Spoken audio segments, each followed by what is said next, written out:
Hello दोस्तों, मैं हूं रवि। कहानी की दुनिया में आपका फिर से स्वागत है दोस्तों। पिछली कहानी पे आपने मुझे काफ़ी अच्छा परिणाम दिया। मुझे बड़ी खुशी हुई कि आपने मेरा साथ दिया है, मेरे कहानी को पसंद किया है। मुझे बड़ी खुशी है कि आप कुछ सीख रहे हैं मेरी कहानियों से। मुझे ये जानकर अच्छा लगा है दोस्तों। आज एक अच्छी कहानी है, एक प्रेरणादायक कहानी आपके लिए लेकर आया हूँ, जिसमें एक लड़का है जिसके पास कुछ सवाल हैं। उन सवालों को आप सुनेंगे, आपकी लाइफ बदल जाएगी दोस्तों। उम्मीद करता हूँ कि कहानी आपको पिछली कहानी की तरह से ज़्यादा बेहतर लगेगी। चलिए स्टार्ट करते हैं कहानी को। उसके पहले अगर आप पहली बार मेरे चैनल पर आए हैं तो कोशिश कीजिएगा, पढ़ने के बाद, सुनने के बाद आप इस चीज़ को लाइक करें, शेयर करें अपने दोस्तों के साथ में, और हो सके तो लाल कलर का एक बटन दिख रहा होगा सब्सक्राइब के लिए, उसको दबाएं। चलिए स्टार्ट करते हैं। एक लड़का इतना गरीब था कि वो हर रोज खाने के लिए भटकता था और कहीं ना कहीं से खाना इकट्ठा करता था, पर हर रोज उसका खाना गायब हो जाता था। एक दिन उसे पता चला कि एक चूहा उसका खाना चुराता है, तो उसने उस चूहे को पकड़ा और उससे पूछा कि तुझे पता है मैं कितना गरीब हूँ, फिर भी तू मेरा खाना चुराता है? अगर तुम्हें चुराना ही है तो किसी अमीर का खाना क्यों नहीं चुराते हो? तो वह चूहा बोला कि तेरी किस्मत में जो कुछ चीज़ें लिखी है तुम्हें वही मिलेगा। भले तू कितनी भी कोशिश कर ले, भले तू कितना भी धन इकट्ठा कर ले, उसे अपने पास नहीं रख सकता। ये जानकर लड़के को बहुत आश्चर्य हुआ कि ऐसे कैसे हो सकता है। तो चूहे ने कहा कि अगर तुझे जानना है तेरी किस्मत में क्या लिखा है तो तुझे भगवान बुद्ध के पास जाना पड़ेगा।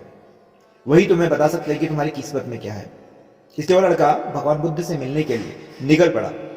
चलते चलते बहुत रात हो गई, इसलिए रास्ते में उसे एक हवेली दिखी। उसने उस घर वालों से रात रहने के लिए इजाज़त मांगी। उसे इजाज़त मिल गई। हवेली वालों ने लड़के से पूछा कि वो इतनी रात को कहाँ जा रहा है। तो उसने कहा कि मैं बुद्ध के पास जा रहा हूँ अपनी किस्मत के बारे में पूछने के लिए। हवेली वालों ने कहा कि क्या तुम भगवान बुद्ध से हमारा भी सवाल पूछोगे? हमारी 21 साल की एक लड़की है जो बोल नहीं सकती है, तो हम क्या करें जैसे अब इसकी आवाज़ वापस आ जाए? उस लड़के ने कहा जरूर पूछूंगा आपका ये सवाल, और उसने उनको धन्यवाद कहा और सुबह वहां से निकल पड़ा। आगे रास्ते में बहुत बड़े बड़े बर्फ के पहाड़ थे। वो बड़ी मुश्किल से पहाड़ों पर चढ़ा और उसे वहां एक जादूगर मिला। उसने उसे उस लड़के से पूछा कि वह कहाँ जा रहा है। तो उसने कहा कि मैं भगवान बुद्ध के पास जा रहा हूँ अपनी किस्मत के बारे में पूछने के लिए। तो जादूगर ने कहा कि क्या तुम भगवान बुद्ध से मेरा भी ये सवाल पूछोगे? मैं हजारों सालों से तपस्या कर रहा हूँ ताकि मैं स्वर्ग जा सकूँ, और अब मेरे हिसाब से अब तक तो मुझे स्वर्ग में चले जाना चाहिए था। तो मैं स्वर्ग के जाने के लिए क्या करूँ? लड़के ने कहा ठीक है, मैं आपका सवाल भी बुद्ध से पूछूंगा। उस जादूगर के पास एक छड़ी थी। वो उस छड़ी की मदद से उस लड़के को बर्फ के पहाड़ के उस पार पहुंचा दिया। अब वो लड़का बड़ा, तो उसके सामने बहुत बड़ी चुनौती थी। वहां बहुत बड़ी नदी थी जो वह खुद पार नहीं कर सकता था। तभी उसकी मुलाकात एक बहुत विशालकाय काफी बड़े कछुए से हुई। कछुआ उसे लेकर जाने के लिए तैयार भी हो गया। फिर कछुए ने उससे वही सवाल पूछा, तुम कहाँ जा रहे हो? तो उसने बताया। तो कछुए ने उससे उससे भी कहा कि आप सवाल पूछने के लिए कहा कि मैं 400 साल से ड्रैगन बनने की कोशिश कर रहा हूँ पर अभी तक नहीं बन पाया हूँ, तो क्या मैं ऐसा क्या करूँ जिससे मैं ड्रैगन बन जाऊँ? लड़के ने कहा मैं आपका सवाल जरूर पूछूंगा। कछुए ने लड़के को अपनी पीठ पर बिठाकर नदी के उस पार पहुंचा दिया था।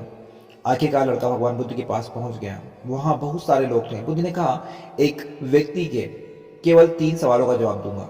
लड़का परेशान हो गया क्योंकि उसे तो 4 सवाल पूछने थे।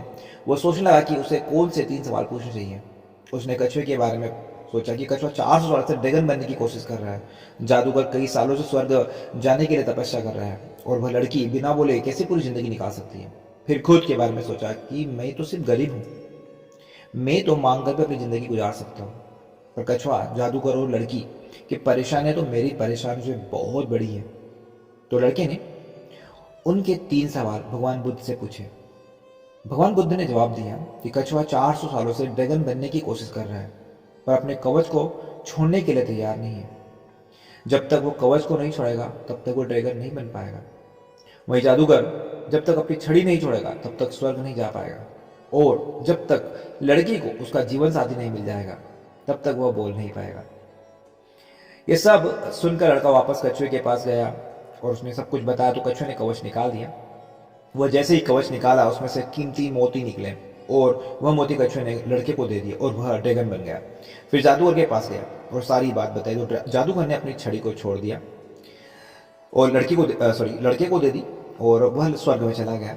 उसके बाद लड़का उसी हवेली में गया, उसने वहीं रात गुजारी। जब वहाँ गया और सारी बात अपने उन घर वालों को बताई तो उन्होंने उस लड़की की शादी उस लड़के से करवा दी। तो लड़की बोलने लगी। इस तरह लड़के को पैसा, पावर यानी कि छड़ी जो मिली थी जादू की थी, पावर और एक खूबसूरत जीवन साथी मिल गई। जीवन में कुछ पाना है, कुछ देना पड़ता है। कुछ भी चीज़ अगर आपको जीवन में खरीदना है तो आपको उसके लिए पैसे देना पड़ता है। जीवन में अगर कमाई करना है तो आपको अपनी नींद छोड़ना पड़ेगी। अच्छे परसेंटेज बनाना है तो भी आपको रात दिन एक करके अपने जीवन को आगे बढ़ाना पड़ेगा। आपको कुछ स्किल्स सीखना पड़ेगी।